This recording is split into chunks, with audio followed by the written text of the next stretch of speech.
Hey guys, it's Tyler from Peregrine. My eyes! And I gotta get warmed up for this episode because we're tackling the New Orleans Fizz, also known as the Ramos Gin Fizz, which is a classic cocktail that's shaked for about 15 minutes according to the legend, so I'm gonna need this. Let's get going.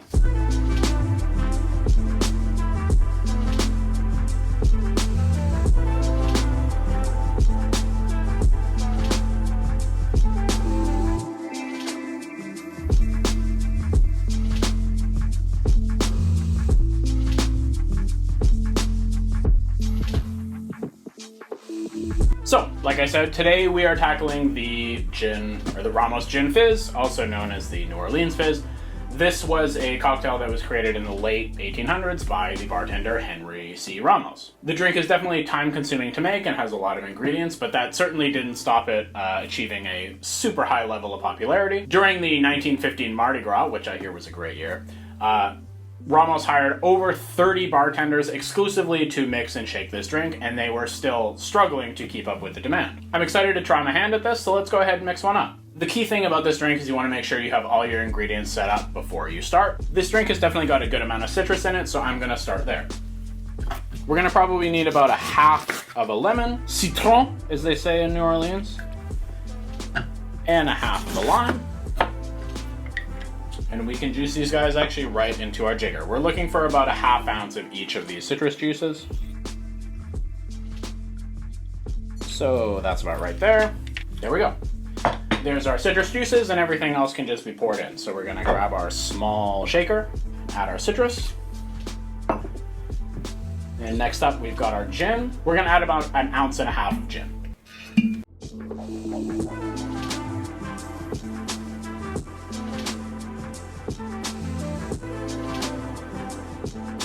And from there, we're gonna add between 1 ounce and 1.5 ounces of simple syrup. This is a good amount of simple syrup, but it's really the only sweetening element that we have in this drink, so it definitely is a necessary component.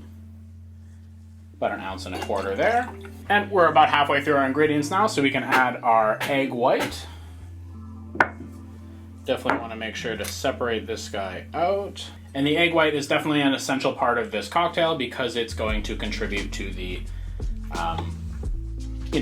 signature large amount of foam and very dense and, supportive, one could say, foam. From there, we're going to add about 2 ounces of our cream. We're using 10% cream here. I find it's a good balance between the creaminess without being too heavy in the cocktail. And finally, we're gonna add 2 dashes of orange bitters. You could also use orange flower water here, but the effect is going to be about the same. And we're gonna dry shake this guy to break up the egg and make sure everything's well incorporated. About 10 or 15 shakes is probably enough. And then we can go ahead and add our ice.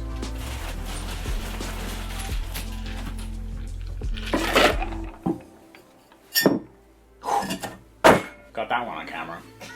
Once we're done adding all of our ingredients and dry shaking this guy together, we can shake it for real. Now, this is definitely where the drink gets a little bit strenuous. The legend has it that you have to shake this for 15 minutes to properly mix everything together and really build that foam we're looking for. But, about a minute is probably enough. That's still a long time, so pace yourself on this one.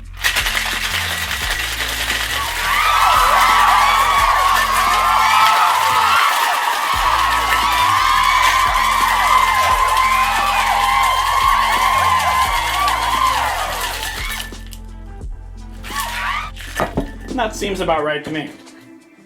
I'm gonna pop the top off this guy. My hands are very cold now. And we're gonna strain this into a highball glass. Since we've worked so hard to develop such a nice foam, I'm gonna strain this guy with a fairly fine strainer. A lot of work. Those poor shaker boys.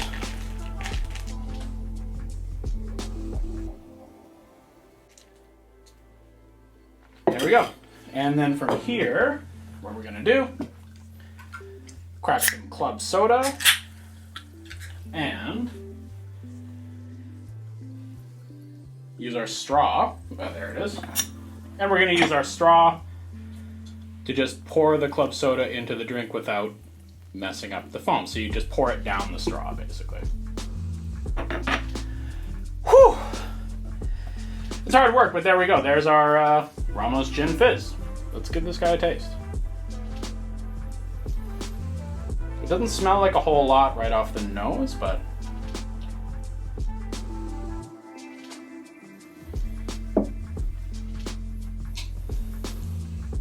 Oh, it's a very familiar flavor. I don't necessarily know what it tastes like. Maybe it's just the mix of lemon lime that's so familiar, but super light, definitely super drinkable. You know, you could drink this at 30 degrees on a super hot day and it would be a perfect relief from that sort of heat. Whew!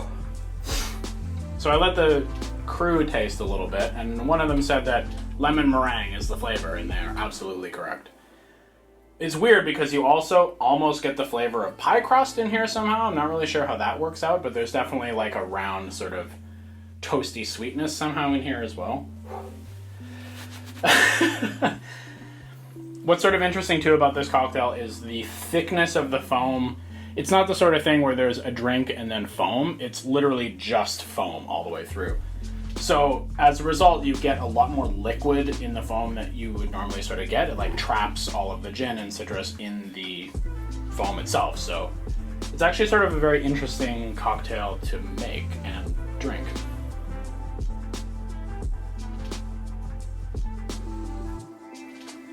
It's almost like a milkshake, but it doesn't taste anything like a milkshake should. I mean, it's delicious. If it was 30 degrees right now and I was drinking this on a patio, I would be supremely happy. I feel like I'm still out of breath somehow. The Ramos Gin Fizz really is a very unique sensory experience in the world of cocktails. It's about, I think, as far as you can go with having a drink that really incorporates a foam into how you really drink and appreciate it, because like I said, you know, it is foam. In your mouth, it definitely gets more of a cocktail experience, but when you're drinking it, it enters your mouth almost exclusively as foam, which is really like a very interesting sort of experience. It's definitely worth trying. If you try this drink or have tried it in the past, be sure to let us know down in the comments. And if you like this sort of content, us making classic cocktails and that sort of thing, be sure to give us a like, comment, and subscribe, and otherwise we'll see you in the next one. Cheers. Your beard is just getting it.